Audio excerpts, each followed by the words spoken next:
곧 핵전쟁이 일어날 것이고 아시아의 모든 사람들이 죽을 것입니다. 그러나 핵폭발을 안전하게 피할 수 있는 동굴이 있는데 거기에는 6사람만 들어갈 수 있습니다.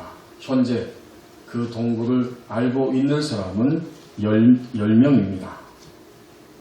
2009년에 세상을 떠난 서강대 영문과 교수이고 평생 장애를 안고 살았던 고 장영희 교수님이 학생들에게 위와 같은 상황을 설정해 놓고 과연 누가 미래에 살아남을 것이냐 여기에 대해서 토론을 하게 했습니다. 1번 수녀, 종신서원을 하였기 때문에 결혼할 수 없는 상태에 있는 수녀. 2번은 공산주의자이면서 의사. 3번은 눈먼 소년. 4번은 일본인 교사. 5번 갱생한 창녀. 그러나 언제든지 다시 과거로 돌아갈 수 있음. 6번 투명이 나쁘기로 소문난 여가수. 7번 정치가. 8번은 여류 핵물리학자. 9번은 청각장애자인 농부. 그리고 10번은 아무런 기술도 없고 능력도 없고 백수 생활하고 있는 나 자신. 앞으로 한국의 새로운 미래를 건설하기 위해 이 10사람 중에 6명을 선택하고 그 이유를 설명해 보시오. 장영희 교수님의 말이 끝나자마자 학생들은 열띤 토론을 벌였습니다. 그리고 잠시 후에 다 각자 그룹에서 결론이 난 이야기를 가지고 발표를 했습니다. 그 가운데 한 그룹에 속해 있던 진기라고 하는 그 말을 더듬는 학생이 자기들이 내린 그룹의 결론을 이렇게 발표합니다. 나는 눈먼 소년이 새로운 나라를 세우는데 아주 큰 공헌을 할 수 있다고 생각합니다. 사실 눈먼 소년이 가장 큰 공헌을 할 것이라고 분명히 나는 믿습니다. 새로운 나라에서는 모든 사람들이 다 각자 자기 일을 하느라고 매우 바쁠 것입니다. 좋은 나라, 부강한 나라를 만들기 위해서 그들은 정신없이 앞만 보고 달려갈 것입니다. 그러다 보면 그 나라에도 경쟁이 생기게 되고 시기와 미움과 다툼 속에서 마침내 권력을 위한 치열한 싸움이 전개될 것입니다. 그렇지만 만약 누군가 이 눈먼 소년과 같이 도움을 받지 않고는 도와주지 않고는 생존할 수 없는 사람들이 있다면 나머지 사람들이 반드시 그를 도와야만 할 것입니다. 그를 돕기 위해 자기의 시간을 쪼개야 하고 자기 자신의 작은 것이라도 희생해야만 남을 배려하고 생각하는 그런 일들을 배울 수가 있을 것입니다. 이렇게 진기 학생이 말을 더듬더듬거리면서 발표를 마쳤을 때 그 교실 안은 잠시 조용해졌습니다. 더듬거리는 말을 듣느라고 인내가 필요했고 그렇지만 그가 더듬거리면서 한마디 한마디 하는 말들이 오히려 더 진실되고 또 감동적으로 사람들에게 들려졌기 때문입니다. 이제 잠시 후에 숨을 고른 다음에 다시 이 진기 학생은 입을 열어서 이렇게 말했습니다. 남을 돕고 함께 나눌 줄을 모르는 나라에 산다면 거기서 사느니 차라리 죽는 게 나을지도 모릅니다. 사람들은 감동과 함께 충격을 받았습니다. 실용주의적인 사고에 사로잡혀서 경쟁하는 구도에 젖어 있는 모든 사람들의 마음속에 역설적이면서도 참된 지혜가 무엇인지를 던져주는 이야기였기 때문입니다. 지혜가 바로 이런 것이다 하는 것을 그 순간 사람들이 느꼈습니다. 더더욱 이 말은 예수님이 마태복음 25장 40절에서 하신 말씀, 여기 있는 너희 형제 중에 지극히 작은 자에게 한 것이 곧 나에게 한 것이니라. 이렇게 말씀하신 예수님의 그 가르침과 일맥상통하는 이야기입니다. 그렇습니다. 이렇게 사는 것, 이런 사고방식을 가지고 살아가는 것이 바로 지혜요. 지혜자가 걷는 길이라고 주님은 이미 말씀해 주셨습니다. 이제 2014년 하나님이 우리에게 본문을 통해서 분명하게 가르쳐 주십니다. 너희는 지혜자가 되어야 한다. 너희는 진정으로 지혜자가 걷는 그 길에 서서 너희의 한 해를 살아가기를 원한다. 아멘. 지혜자가 걷는 길이 도대체 무엇일까? 오늘 본문에서 그것을 우리에게 뚜렷하게 말씀해 주십니다. 12장 1절 상반절에 보니까 훈계를 좋아하는 자라고 말씀합니다. 지금이 겨울방학이죠. 학생들이 겨울철이 되어서 이제 방학기간 중에 있는데 이 방학기간에는 여기저기 사람들이 많습니다. 병원을 가도 진료받는 사람이 많고요. 또 헬스클럽에를 가도 운동하는 사람들이 겨울방학 중에는 많이 있습니다. 부모님들이 자기 아이들을 데리고 학기 중에는 도저히 시간이 나지 않고 여력이 없어서 채워주지 못하고 보완시켜주지 못하기 때문에 겨울방학 때 아이들을 데리고 이곳저곳을 많이 가기 때문에 사람들이 더 북적거립니다. 영화관, 또 미용실 마찬가지예요. 운전면허학원 마찬가지예요. 더 많은 사람들이, 학생들이 웅성웅성거리며 찾아옵니다. 대학생들도 자신의 미래를 준비하면서 내게 결핍된 부분, 내가 반드시 채워야 할 보완해야 될 부분들이 있기 때문에 방학 때도 쉬거나 놀지 않고 나름대로 열심히 노력들을 합니다. 여러분이 아시는 것처럼 초등학생, 중고생 마찬가지. 우리 한국의 부모님들이 가만히 둘 수 없습니다. 열심히 겨울방학 동안에 선행학습을 하고 그래서 다음 학기에 떨어지지 않도록 대비시켜주고 교정시켜주고 훈련시켜줍니다. 이 겨울방학 때 한국에서 일어나는 현상이에요. 이 모든 것들을 한마디로 말하면 바로 훈계입니다. 오늘 여기서 훈계를 좋아하는 자라고 했는데 이런 현상들이 다 훈계입니다. 이 단어는 무사르라고 하는 단어를 썼는데 도덕적 훈련 또는 교정이다 이런 뜻입니다. 내가 모자라는 것, 부족한 것, 결핍된 것을 반드시 채워야 하기 때문에 훈련을 받아야 하고 더 나아가서 나의 연약한 부분, 치료가 필요한 부분, 모자라는 부분들을 반드시 바르게 되도록 교정시켜야 하기 때문에 교정을 받아야 합니다. 훈계라는 단어의 뜻이 여기에 있습니다. 훈련 받으면서 동시에 교정받는 것이 바로 훈계입니다. 그러니까 지혜자가 누구이냐? 지혜자는 자신의 모습을 바라보면서 부족하고 연약하고 보완되어야 하고 결핍되어 있고 바르게 고쳐져야 하기 때문에 훈련하기를 좋아하고 교정받기를 좋아하는 자. 이 사람이 바로 지혜자입니다. 지혜의 길을 걷는 거예요. 더 나아가서 좋아한다는 단어를 썼는데 훈계를 좋아한다라고 하는 것은 단순한 취미나 어떤 좋아하는 그런 어떤 감정 정도가 아니라 사랑하기 때문에 그렇게 되기를 갈망하고 또 그렇게 되기를 즐거워하면서 갈망하면서 기꺼이 그 모든 훈련과 교정을 받아들이는 태도를 의미합니다. 그러니 여러분 보십시오. 이제 우리가 훈련하면 무엇인지 분명히 알 수 있습니다. 아, 내가 보완되어야 하고 교정되어야 하는 부분이 있기 때문에 그것을 기꺼이 받아들이고 또 그렇게 되기를 간절히 갈망하는 나의 태도, 이것이 바로 훈계입니다.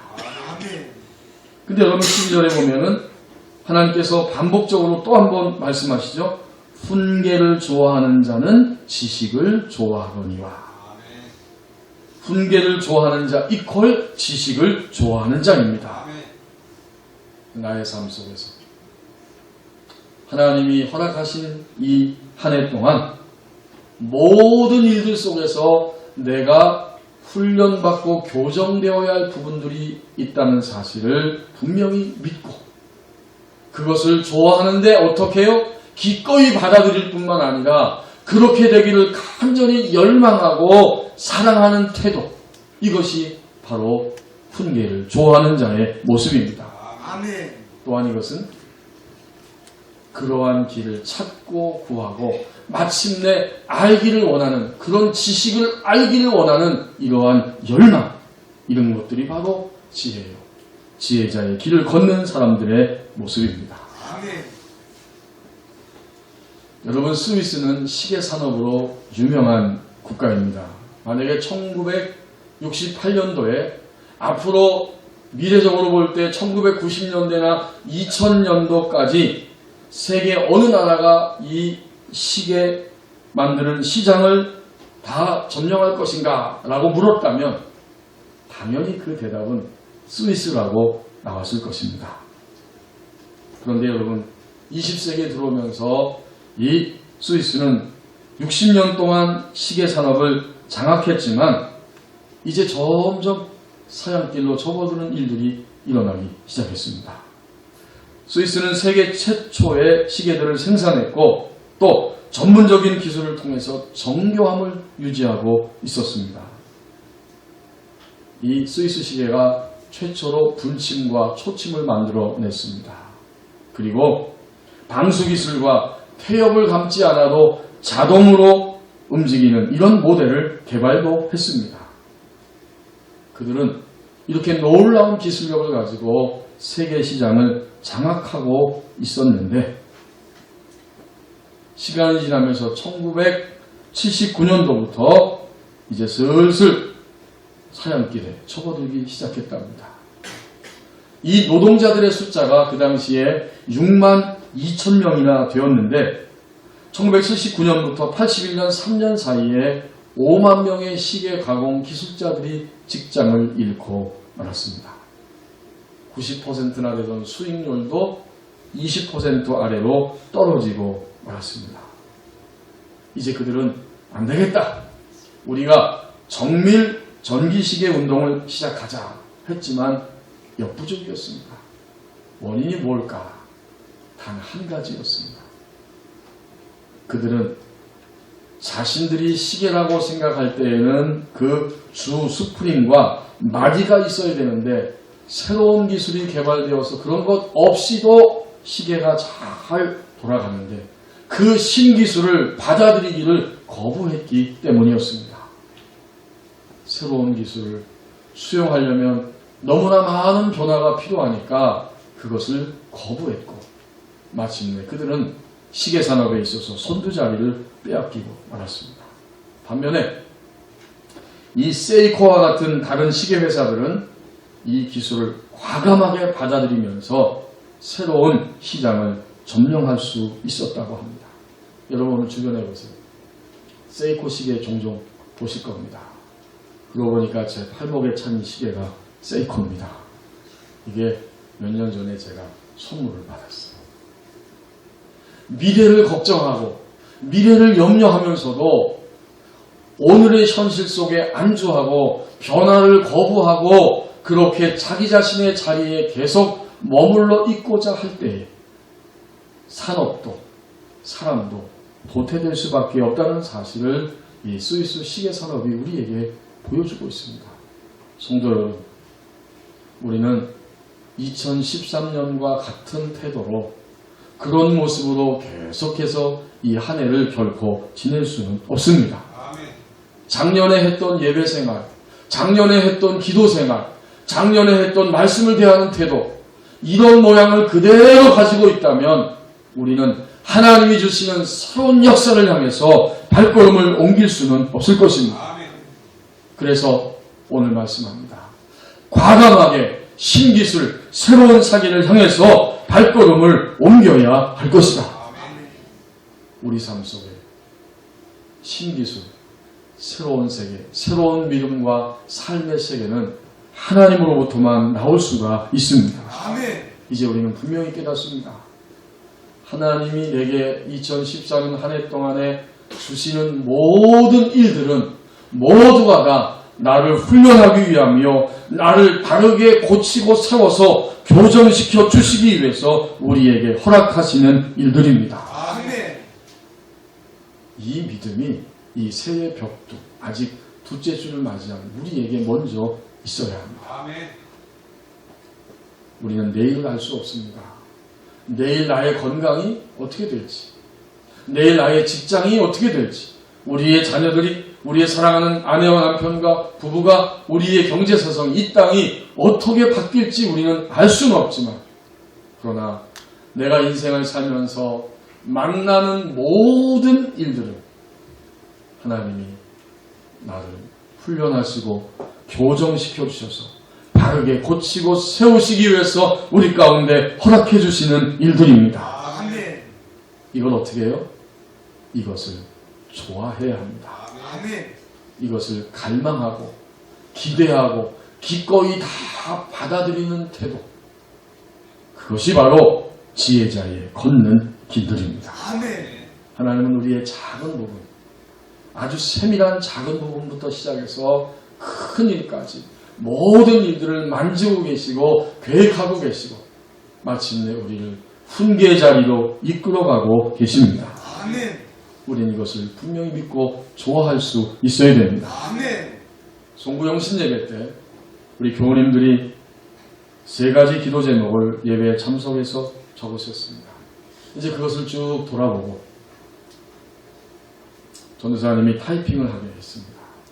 그리고는 모든 기도 제목, 날 것, 생 것 그대로, 여러분 적은 것 그대로 그것을 7일로 나누어서 구분을 했어요. 일주일에 하루 분량씩 나누었습니다. 그리고 오늘은 월, 화, 수, 목, 금 요일대로 여러분의 이름과 기도 제목이 적혀 있습니다. 매일매일 그것을 보면서 교육자들이 함께 기도할 것입니다. 아멘. 그러나 여러분 그것으로 만족해서는 결코 안 됩니다. 아멘. 우리도 교회에서도 교육자들도 기도하지만 여러분도 반드시 2014년에 새해 시작하기 직전에 적었던 기도의 제목, 이것을 하나님 앞에서 기억하고 날마다 이 기도의 제목이 어떻게 이루어질 것인지, 하나님이 어떻게 응답할 것인지, 우리의 삶 가운데 어떻게 다가올 것인지 반드시 끝까지 그 응답을 확인하고 갈망하고 기다리며 나가야 할 것입니다. 아멘. 대충 넘어가면 안 됩니다. 아멘. 훈련을 좋아하는 자, 교정받기를 좋아하는 자, 훈계를 좋아하고 지식을 좋아하는 자는 나의 삶 가운데 다가오는 모든 일들 가운데서 마침내 하나님께서 어떻게 하실 것인지, 그리고 어떻게 하고 계시는지 그것을 확인하고야 말 것입니다. 아멘. 여기까지 갔을 때 오늘 1절에서 말씀하고 있는 훈계를 좋아하는 자, 지식을 좋아하는 자의 모습을 우리가 가지고 살아갑니다. 이제 여러분 2절 말씀해 보십시오. 이렇게 우리가 만약 훈계를 좋아하고 지식을 좋아하고 지혜자의 길에 서서 걸어간다면 하나님께서 하루하루 우리의 삶 가운데 은총을 주신다, 은총을 받는다, 이렇게 말씀합니다. 2절 상반절, 선인은 여호와께 은총을 받으려니와. 선인은 누구예요? 바로 훈계를 좋아하는 자가 선인입니다. 하나님의 그 훈련하심이, 교정하심이 나의 인생 전체에 있다는 사실을 믿고 출발하고 그 길로 계속해서 진행하는 자가 바로 선인인데, 그런 선인에게는 여호와께서 하루하루 살아가는 동안에 은총을 받게 하십니다. 아멘. 이 은총이란 말이 우리가 잘 다가오지 않죠. 뭔지는 알 것 같은데 하나님이 우리에게 은총 주신다, 내가 은총을 받는다, 이게 무슨 뜻일까? 이 은총이라는 말, 라촌이라고 하는 단어입니다. 여기에는 3가지 의미가 있습니다. 은총, 그것은 하나님이 수락하신다. 아멘. 그리고 하나님의 선한 뜻, 선한 의지, 선의. 3번째는 하나님의 승인입니다. 인정. 그러니까 여호와께 우리가 은총을 받는다 하는 것은 하나님이 우리에게 그렇다, 내가 옳다라고 수락해 주신 것이고, 하나님의 선한 뜻이 우리에게 나타나는 것이고, 마침내 너는 옳다, 내가 너를 인정한다 라고 그렇게 승인해 주십니다. 아멘. 이런 일들이 지혜자의 길을 걸어갈 때 하루하루 매일매일 이런 하나님의 은총이 우리 삶 가운데 반드시 일어나게 될 것이다. 아멘. 우리가 만약 이렇게 하나님의 은총 속에 계속 걸어간다면 어떻게 되는가? 여러분 3절 말씀, 3절 하반절에 나와 있죠. 의인의 뿌리는 움직이지 아니하느니라. 이번에는 지혜자를 의인이라고 말했어요. 당연히 의인이죠. 하나님의 훈련, 하나님의 교정을 받아들이고 사는 자가 의인이라고 표현합니다.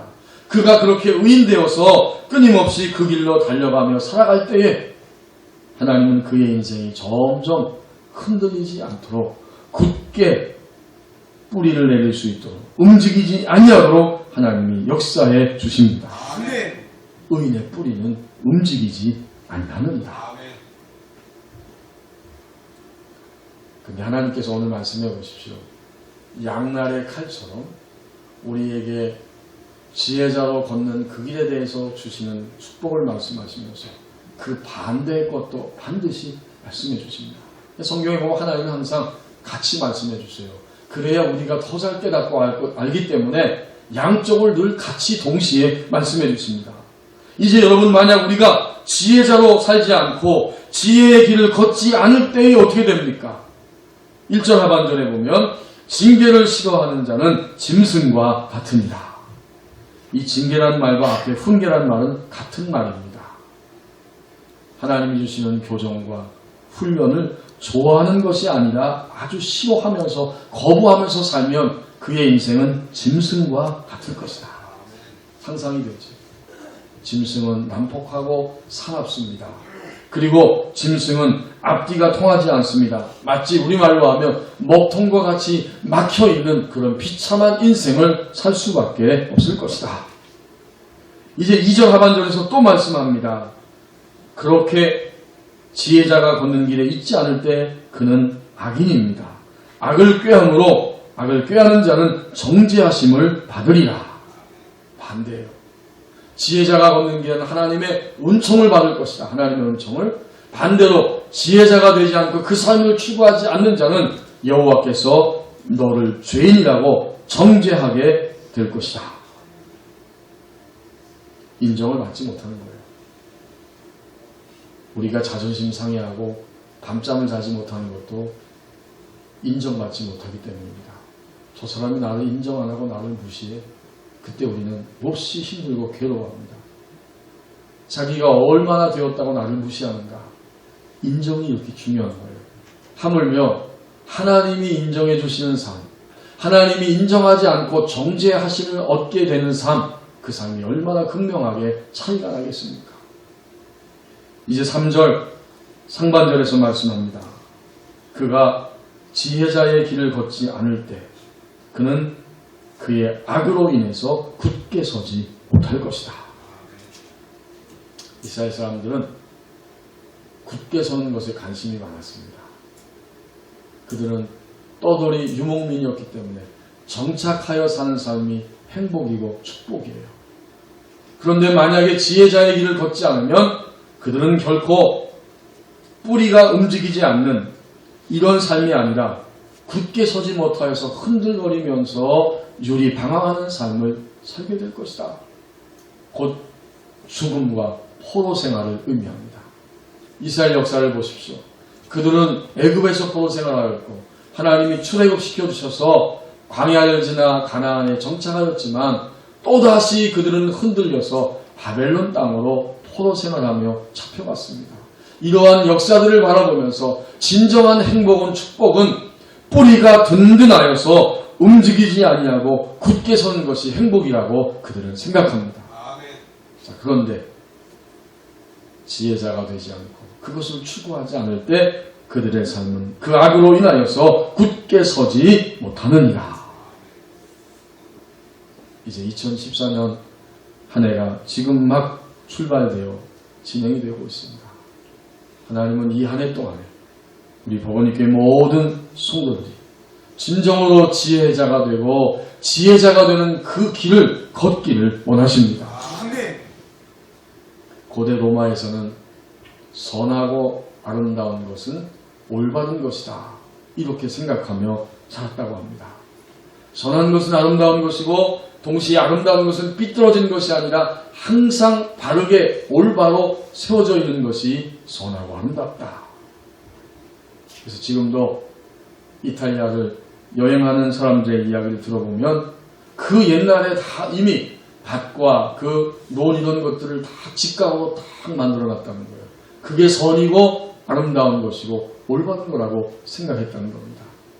그래서 이 로마 사람들은 길을 가다가 미안하지만 저기서 얼굴이 좀 못생긴 사람이 나타나면 그것은 선한 것도 아니고 아름다운 것도 아니고 올바른 것도 아니기 때문에 길을 가다가 피하여 도망갔다고 그렇게 이야기합니다.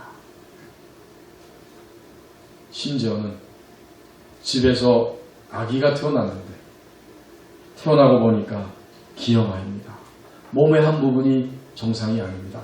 선하지 않고 아름답지 않고 똑바른 것이 아니기 때문에 이 기형아는 우리 집에서 기를 수 없다. 그래서 성 밖으로 데리고 나가 아무 죄책감도 없이 그 아이를 그냥 집어 던졌다고 그렇게 역사의 기록에 나와 있습니다.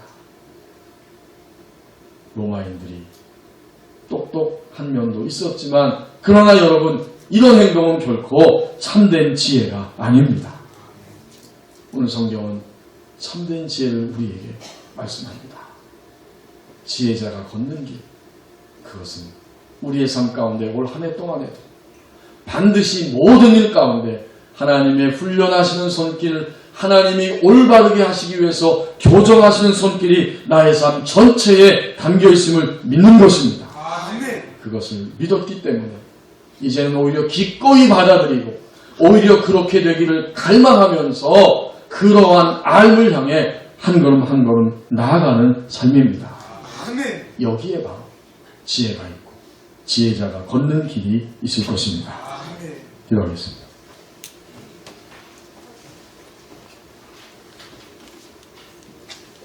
하나님 아버지, 이제 한 해를 우리에게 허락해 주시면서 우리의 생활 가운데는 반드시 아주 작은 일부터 세밀한 것부터 큰 일까지 매일매일의 생활 속에 하나님의 교정하시는 손길과 훈련하시는 손길이 반드시 있다고 그렇게 믿어야 한다고 말씀해 주셨사오니 우리 모두가 다 그 사실을 다시 한번 굳게 붙잡고 출발하게 하여 주옵소서. 믿을 뿐만 아니라 좋아합니다. 기꺼이 그것을 받아들입니다. 사랑합니다. 그리고 그 길을 열망합니다. 갈망합니다. 이렇게 살아가는 한 해가 되게 하여 주옵소서.